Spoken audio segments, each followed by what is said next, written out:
The coffee in my mug had gone cold before I even noticed. That's how distracted I was, sitting at my kitchen table that Thursday morning, rereading the text my daughter had sent me the night before. Not a call. A text. 11 words. Mom, the party's pretty small this time. Maybe skip it. Maybe skip it. I set the phone face down on the table and looked out the window at the backyard I'd been meaning to replant for 3 years. The hydrangeas my late husband Walter had put in were still alive somehow. Stubborn things. I understood the feeling. My name is Adele. I'm 63 years old, retired after 31 years teaching 8th grade English at Jefferson Middle School in Dayton, Ohio. I raised 2 kids mostly on my own after Walter passed, my son Miles and my daughter Cassandra. Cassie, I always called her. Cassie, who used to fall asleep in the passenger seat of our station wagon with her head on my shoulder during long drives. Cassie, who I drove 4 hours each way to move into her first apartment in Chicago when she was 22, who I lent money to twice without her asking me to pay it back, who I watched build herself up from an entry-level marketing coordinator into something genuinely impressive. Cassandra Lee, Senior Vice President of Brand Strategy at Vantage Collective. One of the fastest rising executives in Chicago's corporate marketing world, according to an article I'd printed out and still had on my refrigerator. And now, maybe skip it. I should have listened to the feeling in my stomach right then. That low, quiet pull that tells you something is wrong even when you can't name it yet. Instead, I told myself she was probably just stressed. The promotion she'd been working toward for 2 years was being announced at the company's annual dinner that weekend, a black tie event at the Langham Hotel. She'd mentioned it 3 times in the past month, but had never actually invited me. I told myself that was fine. It was a work event. I wasn't supposed to be there. What I did not know was that my neighbor Dottie Purse, who has absolutely no filter and I love her completely for it, had already RSVP'd to that same event as the +1 of her son, who worked in Vantage legal department. And Dottie had told her son to put me on the list too as her second guest because, quote, Adele never goes anywhere since she retired and I'm tired of watching her water dead plants. I found out Friday afternoon when Dottie knocked on my door holding a dress bag from the consignment shop on 5th. We're going to that fancy hotel dinner tomorrow, she said, walking past me into the living room without waiting to be invited. I already put your name down, don't argue. I opened my mouth. I said, don't argue. I didn't argue. The Langham was the kind of place that makes you feel underdressed the moment you walk through the revolving door, even when you're wearing your nicest things. I had on a burgundy crepe dress I'd bought for my cousin's retirement party 2 years ago, and low heels that were comfortable enough that I didn't wobble. Dottie was in forest green sequins and looked absolutely magnificent, and she knew it. The event was in the grand ballroom on the 2nd floor. Round tables draped in ivory linen, centerpieces that probably cost more than my car payment, and a stage at the front with a podium and the Vantage Collective logo projected in soft gold light. About 250 people, I estimated. Waitstaff moving quietly between tables carrying champagne flutes on silver trays. Dottie's son Martin spotted his colleagues near the bar and immediately went to talk to them. Dottie pulled me toward the seating chart near the entrance and found our names. Table 22, which, as I'd come to understand about ballroom seating, meant we were somewhere near the back. I wasn't looking for Cassandra. I genuinely wasn't. I was looking at the table numbers, trying to get my bearings, when I heard her voice. Absolutely cannot have this tonight of all nights, Kevin. Just fix it. She was standing maybe 15 feet away from me, near a pillar, talking to a young man in a headset who I assumed was some kind of event coordinator. Her back was to me. She was in a black gown I'd never seen, and her hair was up, and she looked polished and beautiful and completely rigid with stress. I almost called her name. What stopped me, I still don't know exactly. Some animal instinct. I stayed quiet, and a moment later she turned slightly to gesture at something, and she saw me. The change in her face happened in under a second. There was recognition, then something I can only describe as alarm, and then, and this is the part I keep coming back to, a very deliberate rearrangement, like watching someone close a window. Her expression settled into a careful smile, the kind she uses at work. Not the one I know. Mom. She came toward me. What are you doing here? Dottie brought me, I said. Her son Martin works in your legal department. He put me on the guest list. I watched her glance across the room toward Martin with an expression I can only call calculating. Then, back at me. That's okay. She touched my arm briefly. I just didn't expect you. Tonight is really important, Mom. The promotion announcement is happening and there are people here I need to. She paused. You understand? Of course, I said. She smiled again. That closed, careful smile, and said she'd find me later, and then she was gone back to the event coordinator and the 100 things she needed to manage. I stood there for a moment. Then I found Dottie, and we went to table 22. Table 22 was near the service entrance.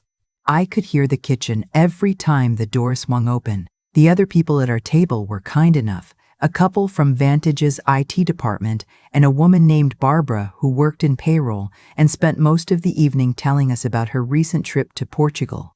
I tried to be present. I tried to be pleasant. But I kept watching the front tables. Cassandra was at table 2, right in front of the stage. Next to her was her boyfriend, Harrison, a corporate attorney, very handsome, very aware of it, and around them were people I recognized from the photos she occasionally texted me. Her direct boss, a woman named Patricia, several other executives, people who mattered, in the language of rooms like this one. I watched my daughter laugh at something Harrison said. I watched her lean in to talk to Patricia. I watched her be exactly who she'd worked so hard to become, and I felt, I want to be honest here, I felt proud of her. Even then. Even sitting next to the kitchen door in my 2-year-old dress, pride doesn't require anything back. That's something you learn as a mother. But there was something else underneath the pride that I didn't have a word for yet. The dinner was served. Speeches were made. The CEO, a trim man in his 60s named, I would later learn, Richard, spoke for about 15 minutes about Vantage record year and the vision going forward. And then he said he wanted to recognize someone. This next announcement is one I've been looking forward to, he said, and there was a warmth in his voice that hadn't been there before. Vantage Collective's new executive vice president of brand and communications is someone who has completely transformed how this company tells its story. She is sharp and creative and has never once told me what I wanted to hear when the truth was more useful. Some laughter. She has also, and I want to say this because it matters, she has the kind of character that you just can't train into someone. You either have it or you don't. Ladies and gentlemen, please welcome our new EVP. He said her name. Cassandra stood up and the room applauded, and I clapped too, at table 22 next to the kitchen, and when she got to the podium and smiled out at the room, I thought, good. Good for you, Cassie. You earned this. She thanked Richard. She thanked her team. She thanked Harrison. She thanked Patricia. She said she couldn't have done this without the people who believed in her. She did not mention me, which is fine. I want to say that clearly. That is fine. A work speech is not the place. I was not expecting it. What happened next, though, I was not expecting it. During the cocktail hour after the formal program, Dottie went to find Martin and I stepped away from the table to find some water. The bar was busy, so I wandered toward the windows that looked out over the river, which was dark and silver under the October sky, and I stood there by myself for a few minutes. Excuse me, is this spot taken? I turned. The man standing next to me was perhaps a few years older than me, maybe late 60s, with silver hair and the kind of face that has laugh lines deep enough to mean he actually used them. He was in a tuxedo that fit the way expensive things fit. But it wasn't the clothes that made me notice him. It was his eyes, calm, genuinely curious, the way a person looks when they're actually interested in where they are and who's around them, as opposed to managing how they appear. All yours, I said. Thank you. He stood beside me and looked out at the river. Do you know what I like about water at night? It doesn't care what just happened in there. I laughed before I could help it. Long evening, useful evening, he said. There's a difference. He extended his hand. Arthur, Adele.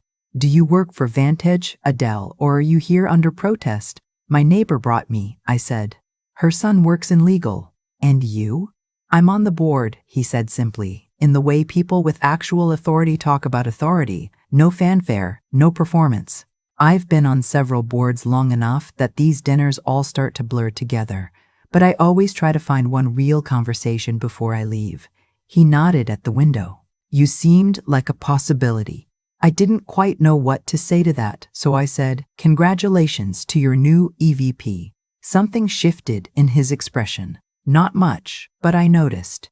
You know, Cassandra, she's my daughter. The pause that followed was a particular kind of pause. The kind where someone is recalibrating. Your daughter, he repeated. Yes. He looked at me for a moment, then back at the river, and then he said something that surprised me. She's the best hire we've made in a decade. I want you to know that. She is exceptional. I know, I said. I've always known. He looked at me again after I said that, really looked, and something in his face settled into something I could only call respect. We talked for nearly 40 minutes. About teaching, which he said was the one profession he'd always admired without reservation. About Dayton, where it turned out his first wife had grown up. About what it feels like to build something and then step back and watch it go its own way, whether that something is a company or a child. I did not think about Cassandra at table 2, managing her evening. Then the managing found me anyway. I saw her coming across the room from the corner of my eye, and even at a distance I could read her body. She was moving quickly and her chin was slightly forward, which meant she was unhappy and trying not to show it. Harrison was a half step behind her. She reached us and looked at Arthur with a smile that was genuinely confused before she could hide it. Mr. Whitfield, she said, I didn't realize you'd. I'm so sorry to interrupt. You're not interrupting, Arthur said pleasantly. This is my mother, she said. And then she said it, the thing I have turned over in my mind 100 times since. She wasn't really supposed to be here tonight. She came with a friend. I hope she hasn't been. She stopped. Seemed to catch herself. I just wanted to make sure she was finding everything all right. Making sure I was finding everything all right. Standing there telling the chairman of her company's board that I wasn't really supposed to be there. I kept my face very still. Arthur looked at me. I could not entirely read his expression. Then he looked back at Cassandra and his voice was the same pleasant, unhurried voice it had been all evening, but something underneath it had changed. Your mother, he said, has been the best company I've had at one of these events in years. And I've been attending these events for 22 years. A beat. You should know that the story she told me about driving cross-country with you when you were 9, the flat tire in the rain outside Tulsa. I'm going to be thinking about that one for a while. Cassandra's smile didn't waver, but her eyes went somewhere complicated. She's wonderful, Harrison offered from behind her, the way people say things when they're trying to smooth something over. Yes, Arthur said, she is. The silence that followed was approximately 4 seconds long. It felt longer. Cassandra's mother, not supposed to be there. What I did not know and would find out over the following weeks was this. Cassandra had told Patricia, her outgoing boss, that her family was not really in her life anymore.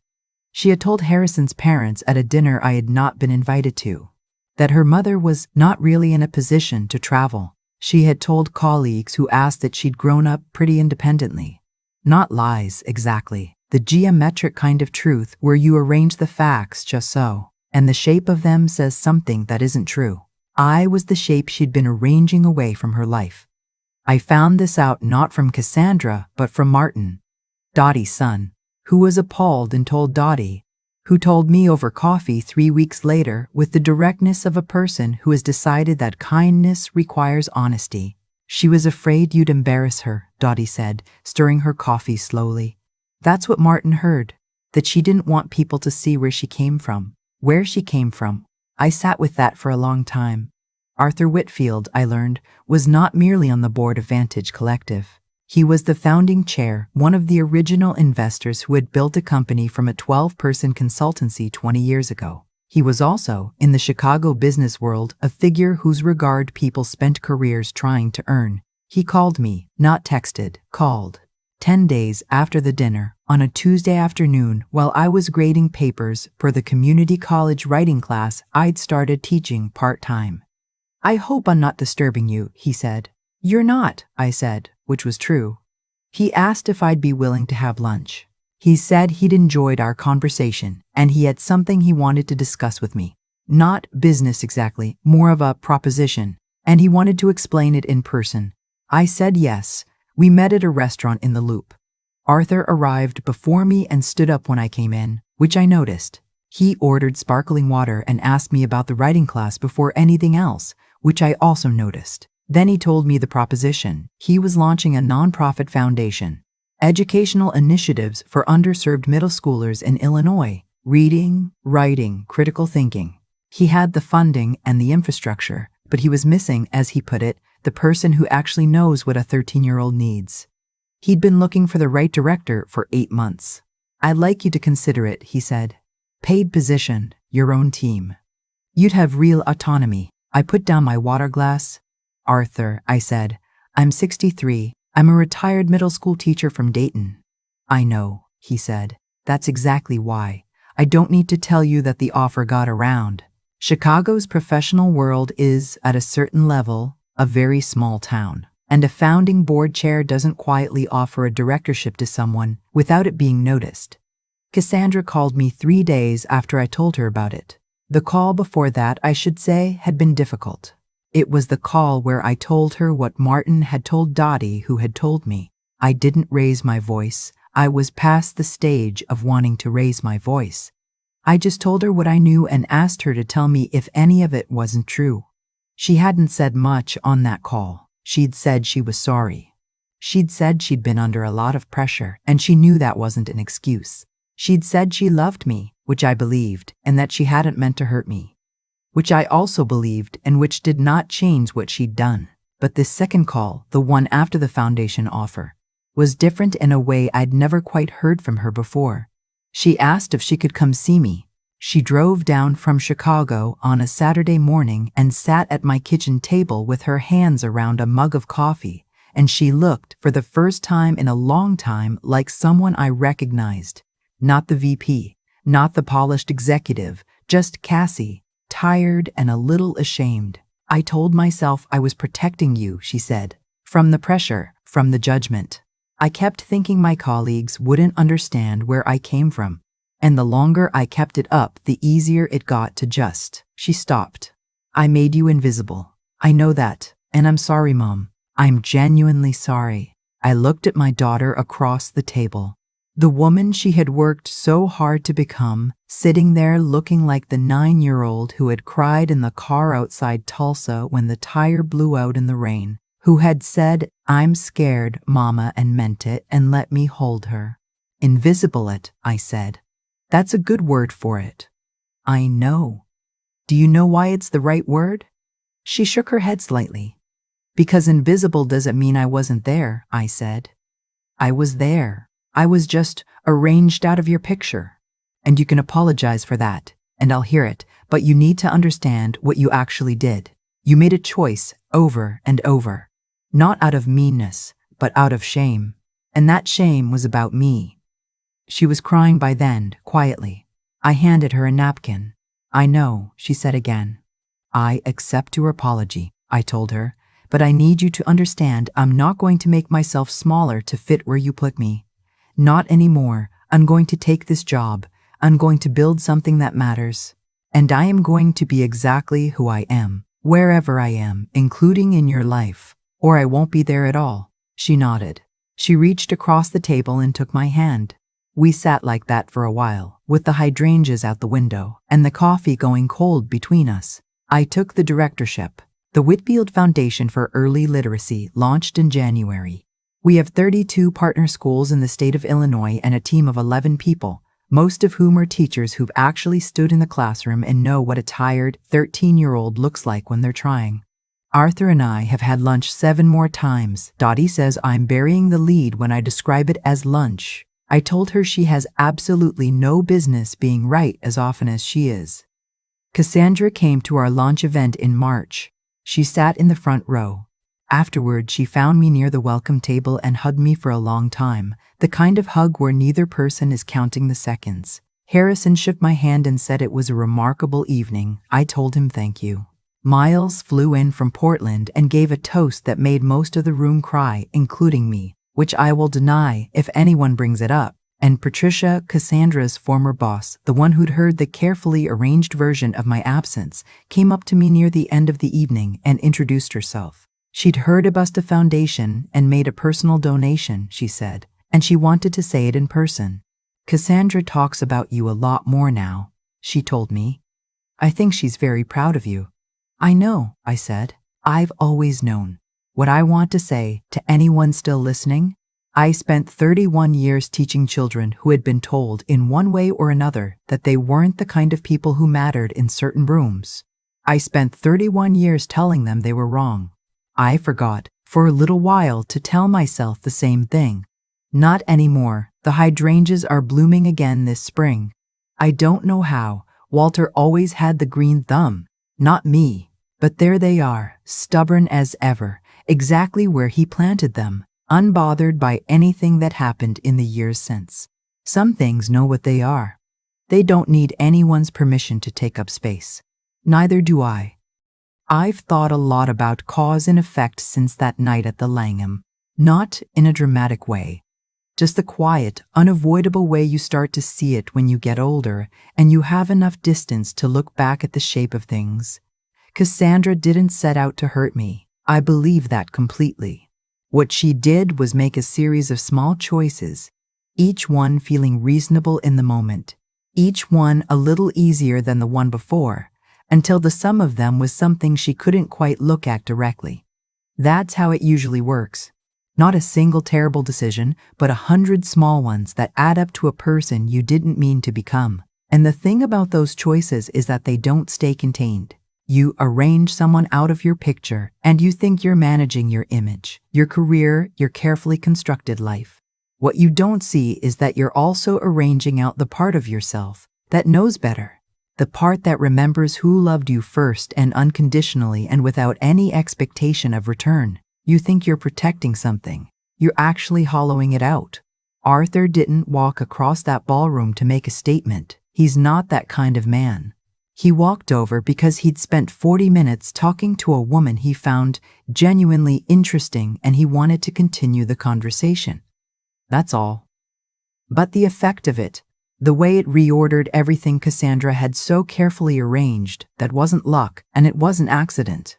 It was just the natural result of being exactly who you are, in whatever room you're in, without apology. I'd spent 31 years teaching that to 13-year-olds. I'd simply forgotten to apply it to myself. What I want to say about the 3 things that carried me through this, because I do think there are 3, and I think they matter, is that none of them are extraordinary. Character isn't a dramatic gesture. It's what you do in the long, ordinary middle of things when nobody's watching and there's no reward coming. I stayed decent when it would have been easier to be bitter. Not because bitterness isn't understandable. It is, completely, but because I've seen what it does to people over time, and I decided a long time ago that I would rather be worn down by hope than by resentment. That's not wisdom I was born with. That's a choice I've had to make more than once. I kept building things even when I thought my building days were behind me. The foundation, the new work, the willingness to say yes to Arthur's offer when the easier thing would have been to say I was too old, too tired, too far removed from that kind of life. Effort doesn't have a retirement age. Neither does curiosity. And I told my daughter the truth, plainly and without cruelty. When she sat across from me at my kitchen table looking like the child she still is underneath everything. That took more out of me than anything else in this story. Honesty between people who love each other is not gentle, but it's the only thing that actually repairs anything. Cassandra is finding her way back to me. It's not fast and it's not simple, and some things between us are still tender in the way that healed things can be. But she's finding her way, and I'm here, exactly where I've always been, taking up exactly as much space as I deserve. That's enough, more than enough.